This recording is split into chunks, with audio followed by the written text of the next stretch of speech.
is we can't really rely on the same old school stuff like putting up the keyword here and there and do the keyword stuffing. The competitor analysis, the website audits, and everything else. Put together a real plan, a real game plan moving forward and start to implement it. Like for a client, what kind of elements do you like to actually include on the page itself, on the web page? You mean? Yeah, for the most part, our month one is really research and beginning of the implementation.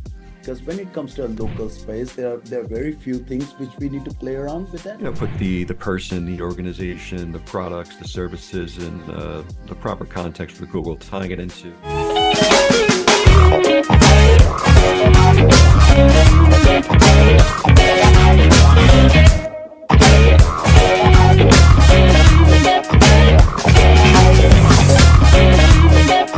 Hello and welcome to the Agency Growth Lab, and I'm your host Rohin Dua, and today we are thrilled to have a very special guest joining us. Brian Winum, co-founder of MaxPlaces.com and a renowned expert in digital marketing SEO space, is here to share his insights and experiences with us.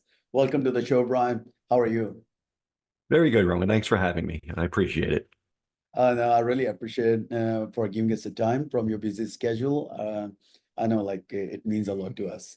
So yeah, Uh, Brian, no to problem. get it started, just tell us really quickly about your agency, Max Places, and who your target audience is. Sure. So MaxPlaces we actually have two different companies. We have MaxBurst Web Design and MaxPlaces Marketing. Oh So yeah. MaxBurst is the web design and development end of things, and MaxPlaces is the digital arm of the business. Same partners, same employees, but we've been in business since 2006, 2007, somewhere around there. So we've been around for a while, fairly large employee base. We don't necessarily have a particular target market. We do a little bit of everything. But I'd say our focus is really kind of more on the national and e-commerce side of things. We don't really do too much local stuff. Oh yeah, no, for sure, man. I'm definitely gonna ask you some questions related to e-commerce as well because I'm very much into the e-commerce space myself as well. I've got a few warehouses we have taken up and some products as well. So we're gonna talk a bit about that too. But yeah, now Very really, good. quickly, what are the key strategies? You guys use to actually rank your sites or the client sites on the first page of Google. Sure.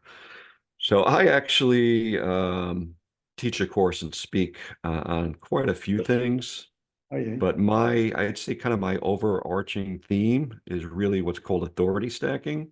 Oh yeah. And like I said, I kind of every time I go to an event or I'm speaking someplace, this is kind of what I end up talking about. So it's really just providing as many signals that we can to Google to satisfy the requirements, expertise, experience, authority, and trust, and really just stacking those signals, baking them into our website builds and our SEO campaigns from day one, just making it easy for Google, giving them a roadmap for everything we need them to know about us.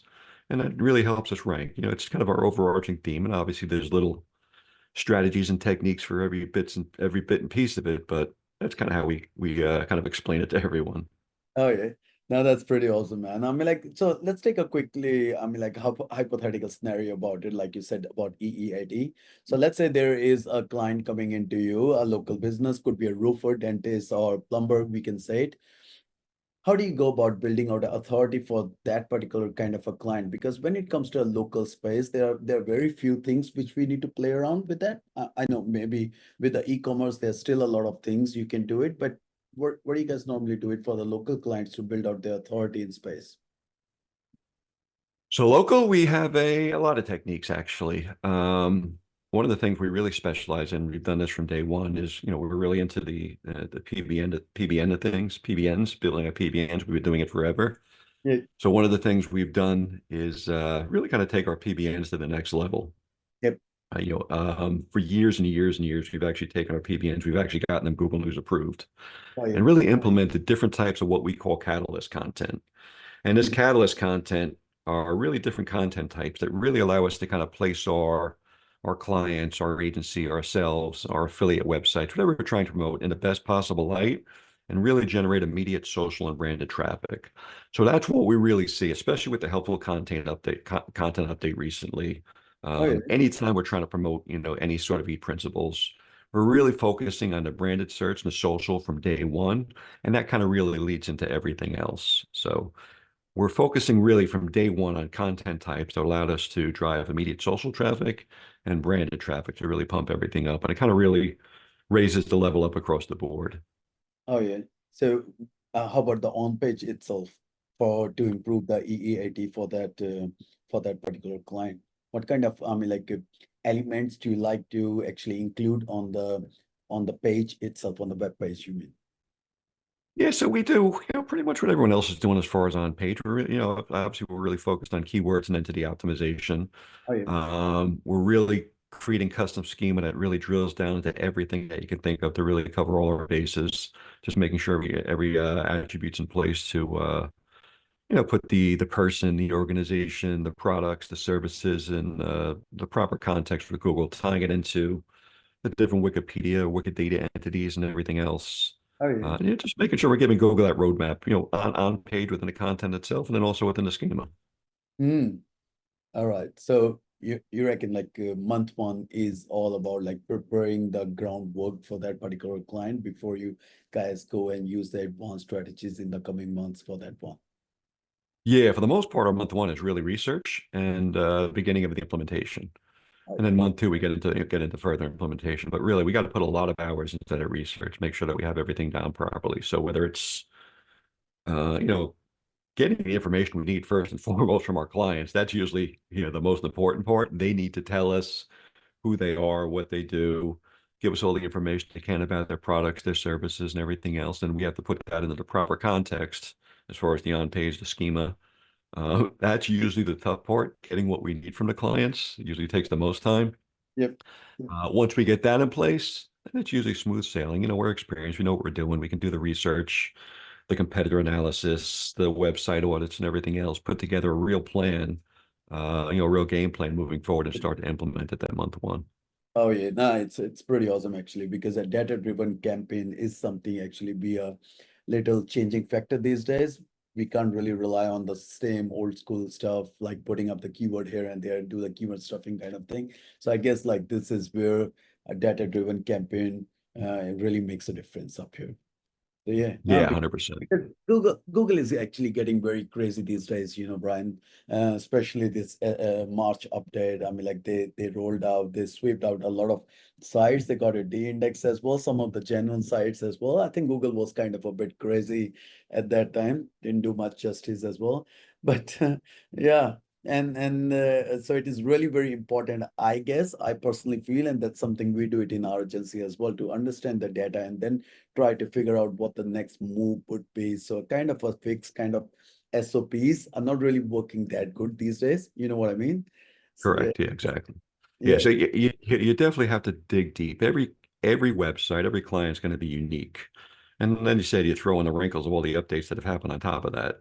But even with that being said, there are some evergreen tactics that you can always use. And one of the things I always fall back upon is, like I said, we've built out a lot of our PBNs to be Google News friendly. So I've spent years and years and years going back, before Google News changed some approval techniques recently, but going back and forth with the Google News personnel, asking them questions, just picking their brains and things like that, and going through all the documentation. So believe it or not, the techniques and strategies I use to get my websites approved for Google News kind of inform all my strategies and techniques that I use for my client sites, for my affiliate sites, and everything else.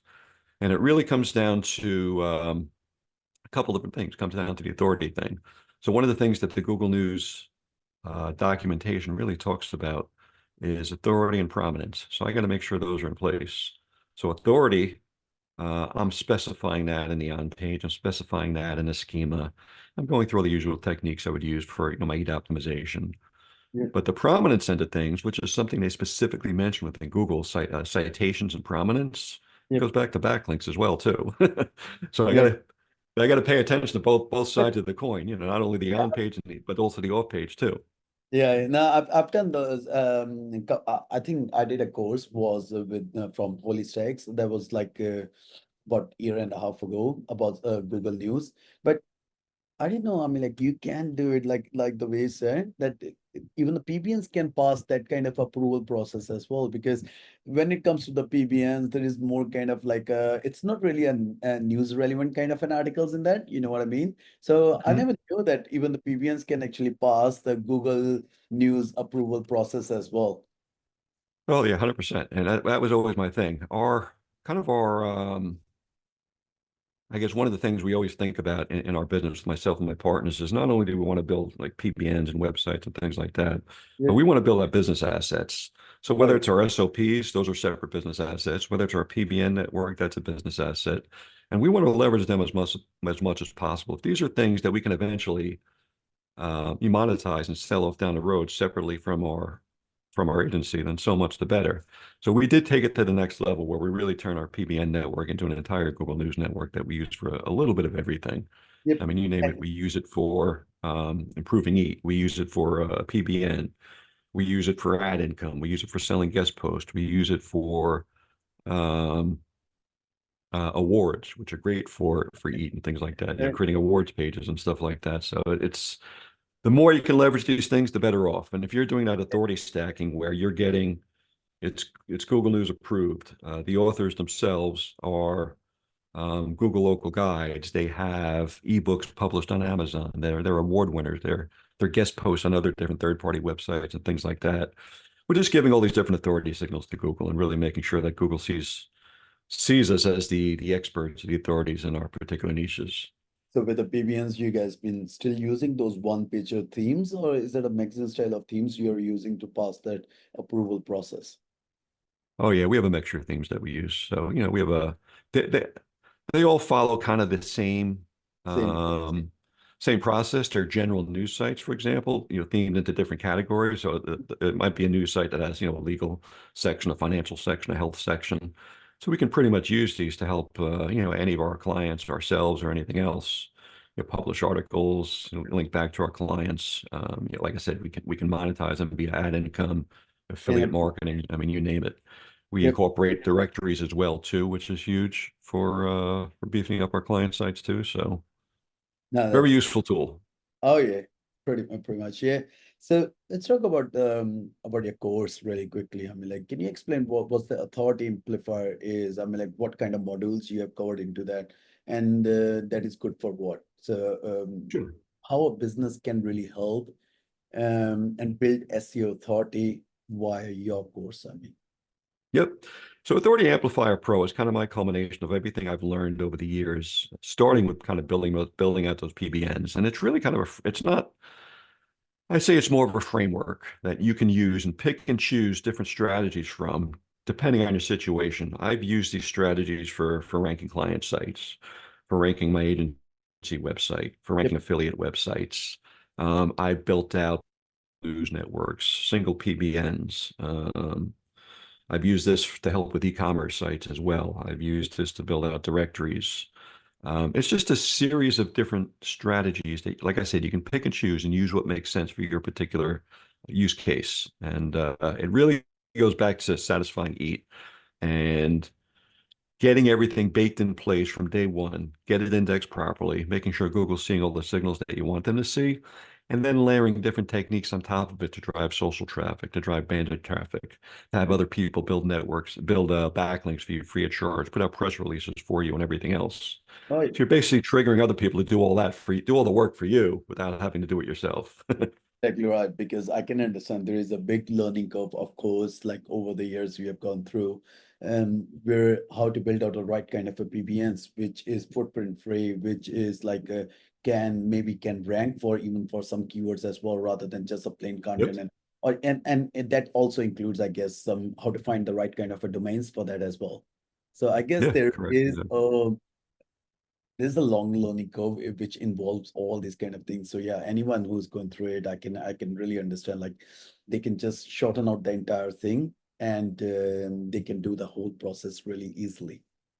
Yeah, exactly. Exactly. Yeah, it's kind of a step-by-step process, but like I said, you can pick and choose the steps that make sense for whatever you're looking to do. Like if it's your agency website, I even use the techniques in this course for lead gen for our own agency. I use it for beefing up our client sites, for building out affiliate websites. So a little bit of everything. It makes it's not really niched down to one particular use case. Yeah. It's useful for just about anyone in digital marketing. Now, Brian, you're pretty much in everything, I guess. Then you said like Yeah, I you. got my fingers in everything, you name it. I've been doing this since, late 90s, early 2000s. I remember doing site affiliate sites for credit cards and getting like $25 checks in the mail back in the day. And that's kind of what got me going into this. Yeah, I know the web was very rough at that time. I remember when I started back in 2012, there was a phase of Garcinia Cambodia.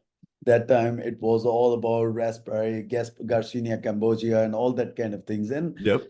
slowly and slowly, the web and the whole thing actually started getting changed. The Amazon affiliates come through, the lead gen rank and rent that picked up the race. So a lot of things has been happened over the time, and now it's a AI. Everything has been changed in the past 1.5 years. So let's talk really quickly about the AI. Like we have seen Yep. that Google was kind of a bit unhappy with the things when they rolled out this HCU helpful content update, and even in the March when they swept out a lot of sites because people they were just trying to take a lazy approach, like click on a button. They were rolling out like thousands of articles in a week to their Yeah. websites. What do you think about it? I mean, like first thing first. I mean, like, are you guys using AI content for your personal assets, even the client projects as well? Every single day. Everything. So Yeah, we do rely on AI, just like everyone else does for the most yeah, part. But like you said, it's not push button, and it never has been, or shouldn't have been. yeah, There's always that human element. I mean, you're going to have to kind of use your brain to structure this. So it's got to be kind of an iterative process where you're creating the content little by little, prompt by prompt, yeah, and making sure that it satisfies the requirements that Google's looking for. Are you answering the questions that people are asking? Like, is your content providing those answers in the best possible manner? So it does involve, maybe using some different tools or stuff to check it. A human editor for sure. yep, We're creating imagery that matches up with everything. And then we're really taking it to the next level. What we've really seen help with this, with kind of, we haven't had a single site hit by the helpful content update, even across all my affiliate sites. And the reason why is we use tons of AI content day in and day out. hmm Sometimes we do publish dozens of articles per day, hmm but we mix in the type of content that Google expects to see. Like I said, some of the content that will trigger social traffic or branded search or something like that. So I'll give you an example of something that would make sense for us using AI that's helped quite a lot. And believe it or not, this has helped with e-commerce sites, with client sites, and everything else. We're leveraging the power of Reddit to kind of really help with things. So one of the things we'll do is we'll use the native Reddit poll type, and it's a survey. So you can post a survey in Reddit to ask any question, and they have tons and tons of subreddits, subreddit communities yep, that all these people do is take polls and surveys. So you post a survey about whatever you want. It could be a simple one question thing like, I think one of the things I posted recently was asking people about, do they trust a 5-star review or a 4.5-star review more? yep, And you get hundreds and hundreds of responses in a matter of hours and all sorts of comments that you can pick and choose from. yep, I take those survey results, throw it into AI, ask yep. AI, say, hey, what takeaways and bullet points can we Take it take from from the survey results? Okay, now generate an article outline. Okay, now generate the article. And then I'll go through my entire process. But I'm getting branded search traffic from Reddit, from people looking up my brand after yep, I'm posting that thing. I'm getting branded search traffic. I'm getting useful information, real data that I can use and create an article about. I'm embedding the Reddit poll into the article itself, so I'm getting the power of that too. And Google seems to love this. It's unique information. I'm satisfying the information gain requirement, and it's helped a ton with e-commerce websites, with brands trying to get information about trending topics or trending products or things like that. It's helped with our local clients even who are looking to gather some information about the audience and things like that and create an article that really speaks to them and gives them the information that they want. So oh, that's just one example of how we use AI day in and day oh, out to really help that's a Google. That's a very clever approach, actually. We are taking this AI stuff as well, but that's true. It's something like a garbage in is garbage out. If you just Yep, rely on ChatGPT or maybe the other AI tools, I was just telling them, hey, create us a 500 words article on how to fix roof. Obviously, it is a very common. It's a lazy approach. We're just taking it, but if you're taking the top results, so it's more about like educating the AI for the kind of things we need to take the top ranking results, take their data, give it to the AI to tell them to actually absorb the data and tell us like once they're good, then we can start asking them about the factual things and all that. And once all this data they are well curated and they have learned well about the topic, then we can go and take an approach to actually start writing out an article for it.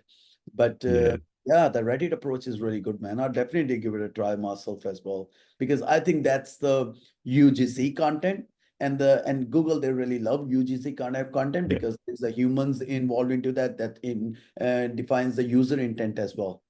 So yes, exactly. that's It gives us exactly that insights that we normally wouldn't have, and we're presenting that to Google as part of our expertise. Hey, we yes, know about this. We satisfy these requirements. So super yes, helpful. And you're 100% right about that garbage in and garbage out. When we're creating a money article with AI, we could spend a couple hours on this, if not more. You're kind of really yeah, putting these things together and really structuring them section by section, heading by heading, paragraph by yeah, paragraph, doing it the right way.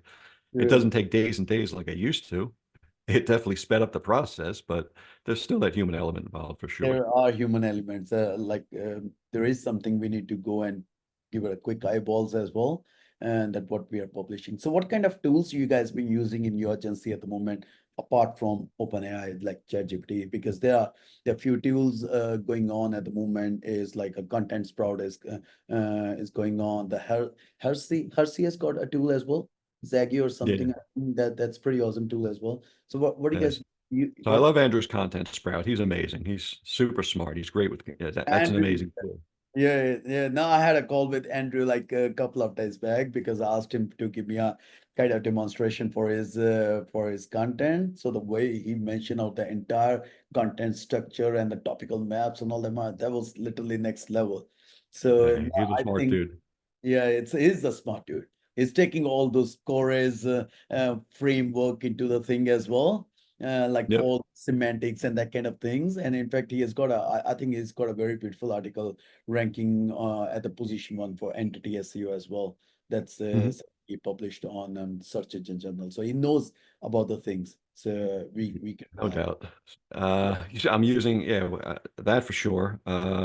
Matt Zimmerman, Zimwriter, I'm a big fan of. I use that a lot.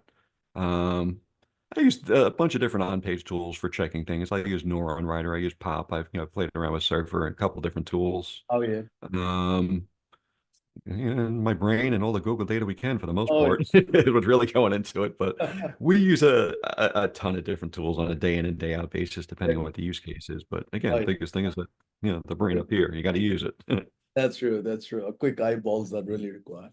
So what? And I also like to leverage my friends like Andrew, use their brains too, pick their Yeah, brains as well whenever I can. exactly right. Exactly right. See, that's what the beauty of working with the smart guys. Like I said, Andrew has got a very good tool, content sprout. Obviously, it takes a lot of credit, but the other one is Hersey's Zagio something. Yeah, Hersey's. So that is a pretty good tool as well. But Mhm. um, yeah. Now you mentioned about e-commerce website a few times. Tell us something about the e-commerce one. I mean, like you guys, when you're working on the e-commerce website for any client or something, do you guys actually try to put content on the collection pages as well? Because some people they prefer to do it, but some people they say, nah, it's not really required and all that. So Yeah. what's your best approach about it? So e-commerce is really important to us. We're Shopify Plus partners, so we get a lot of business coming in from Shopify. They send us a lot of business, so it's a big focus of our agency.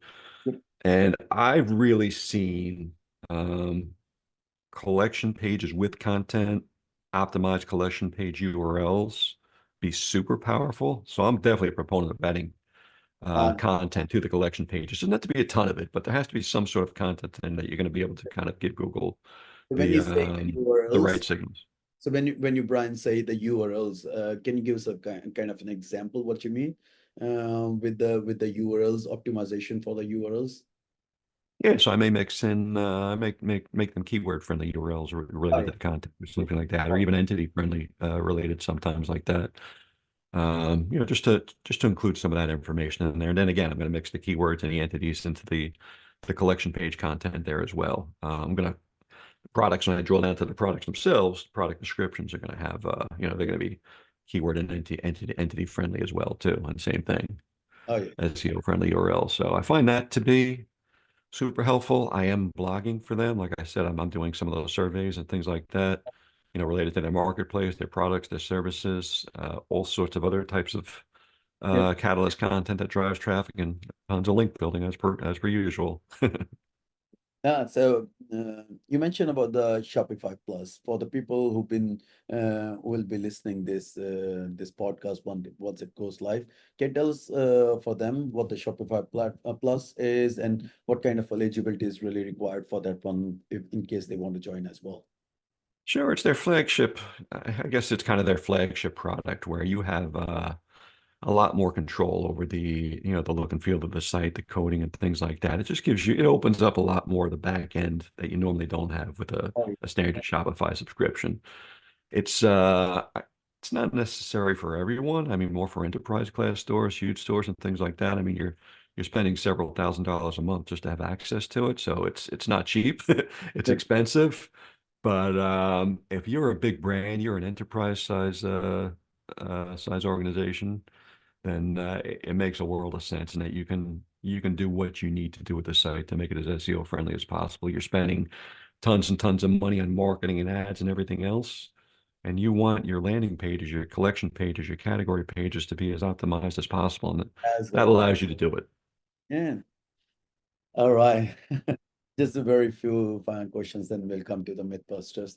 It's like, what do you prefer? Working on a niche site, if it's something related to SEO or e-commerce or something, or you prefer to work on authority websites? I love my authority websites.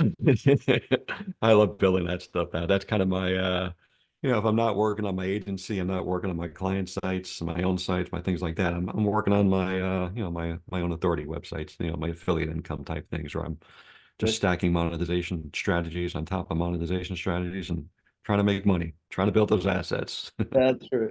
That's the way to go for it. And And hey, AI has made it easier, so I can't complain. yeah, yeah, true. A lot of people, they're not really still not they feel like AI is all about just creating the content and all that. But I think AI is smart enough to take a very, very important decisions as well, and especially related to data. So these days, Yeah, no doubt, no doubt. oh yeah. And brand building. For anyone who's coming to you, like a local business or something, and what do you think about it? I mean, like how they can go about build out a brand around them. Is that post creating more content, YouTube videos, putting those, educating their customers or so? What is the best way for them to actually build a brand, long sustainable brand? Yeah, so we think it's super important, and that's definitely something we want to bake into our month one strategies. If someone comes to us and they're talking about, they want to rank for certain keywords, they want to sell more products, sell more services, you got to establish yourself as an important brand in Google's eyes first and foremost. That's ultimately what's going to make or break you moving forward. If Google recognizes you as a brand, as opposed to just someone who sells a particular product or service, you're going to do a lot better. You're going to have the authority and trust in Google's eyes, and then it's not even just about Google as well. It's about your consumers. If people recognize your brand, you're going to go places that someone who doesn't have that brand name recognition isn't going to be able to go. So Yep, yeah, it has to do with um, the look and feel of the website. It's your first impression yep, from, yep, first and foremost. The content, the mission, the vision, your brand messaging on the website itself for sure.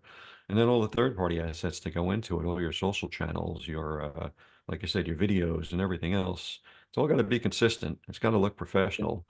And you yep, got to tie it all together via schema on your website. Make sure that Google can see everything. yep, yep. No, that's true. And I'll touch that Google News thing one more time before we wrap up. Is like, what is the most easiest way you reckon for the people to actually get the Google News site approved?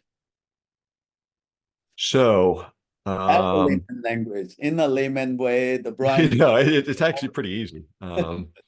So about a year ago, Yeah, um, Google had a big wipe where they cleaned out all the spam from the Google News networks, where people I know literally lost networks of thousands and thousands of websites. I didn't lose any. I mean, I have hundreds, if not thousands, at this yeah, point myself.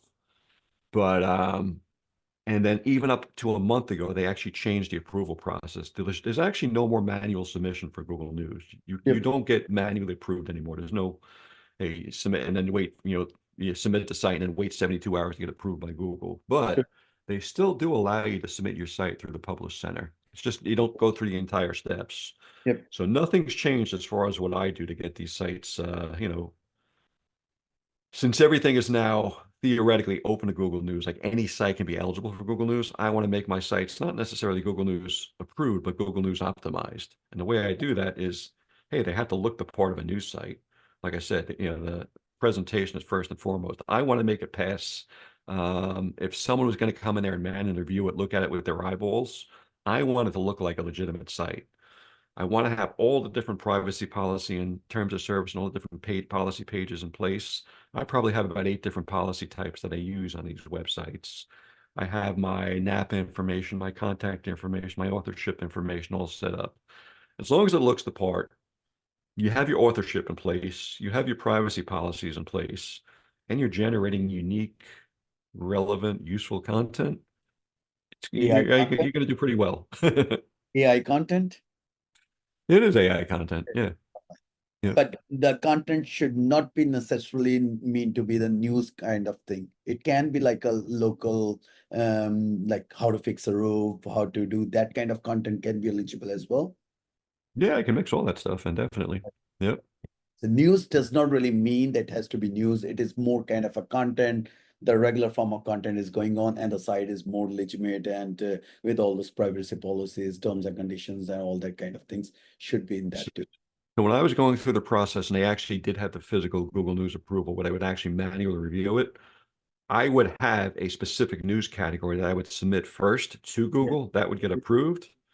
But then after it got approved, after the fact, all my other categories would get picked up. And even if it wasn't necessarily a newsworthy story, everything Okay. would be published in Google News. So even things like my content, my policy pages, my, like I said, how to, and install a garden hose or whatever it may be. These types of articles, the how-to articles, the expert roundup articles, all those things would be pulled into Google News for me. So yeah, Do we need any kind of like a plugin for that? Like any WordPress plugin or something, or is it just open thing where just we can making sure you have the News XML sitemap in place. add things That's inside? the most important part. Yeah, No, that's very straightforward answer and not much confusing kind of thing. Very straight and step. make it look the part. Do things the right way, and good things happen. Exactly right. I agree. It's more authenticity, legitimacy, I guess, getting a site and user Google approved. So Exactly. just another one, then we'll go with a few short questions only. It's like, what do you reckon is the three most important things as a ranking factors for map rankings? For map rankings, Yep. prominence, locality, and I would say reviews previously, but I don't know where it's trending now beyond that. It's kind of gone away from reviews a little bit in some regards, but definitely the prominence, the locality for sure. And honestly, I've seen the categories. If I'm matching that one on my website itself, that's kind of been the big needle mover for me. And so let's take a quick scenario, Ryan, and let's go with that 9 to 9 grid. And how do you go about for your particular clients? What's the kind of a strategy you use to actually capture out the neighboring areas in the grid? So let's say your office or your customer's office, client office is at that particular location. You have already captured out greens over there. How do you go about building out the signals for the neighboring areas? Yeah. So we're using location pages, different neighborhood pages and things like that. Unique content on the website related to those neighborhoods. We're using CTR. We're using, articles on the GMB related to those locations and things like that. So we're providing the signals within the content itself, and we're using kind of CTR to back that stuff up as well. And you reckon the CTR is still working? Because I was definitely going to ask that one in the Mythbusters as well. Yeah, it's still working for me. Can't complain. I mean, like CTS, maybe I wasn't really doing it properly or so. CTS never actually worked that good for me. I was using those residential proxies as well. I tried to do the few different things, CTR booster, but it Hmm. never worked that fancy for me. So maybe I wasn't really doing it properly, or maybe something else. So So the going back to what we talked about, where kind of picking the brains of the important people in your circle is really helpful. So I do and admittedly, local is not my thing. Like I said, uh, national and e-commerce is kind of more my stuff, the authority sites. uh, But I do a weekly mastermind with 11 other agency owners. So there's 12 of us. They get together every single Friday. We kind of pick each other's brains. So uh, I'm able to pick people's brains like Andrew from Content Sprout is in our uh, group. I pick Mike Merlino's brain for the local I stuff, know it. Brian Cotto and all these guys. So I talk to these guys on a weekly basis. And Yep. if you have those people on your side, you're good to go. Yeah, yeah, That, yeah. that's the important thing for me. Yeah, If I don't know it, I need to know someone who does know how to do it. yeah, yeah, you can always go and you can ask them like, "Hey, I'm stuck. What would the best approach to be?" Yeah, so let's go through a few mythbusters. We have already covered the AI content. So people, AI content is shit. It's not really going to get us ranked. Do you think it's a myth or a fact? Nah, it's a myth, 100%. Works for me. It helps me make a lot of money. Yeah, like I said, it's just like the people, they're not really using it properly. They're taking kind of an approach where they need a lot of content really quickly rather than putting on the efforts to get it done in a right manner, I guess. Exactly. Directory link, does that really help to move the needle in subs, you reckon? There's what? Citations, directory listings. Um, Not really for me.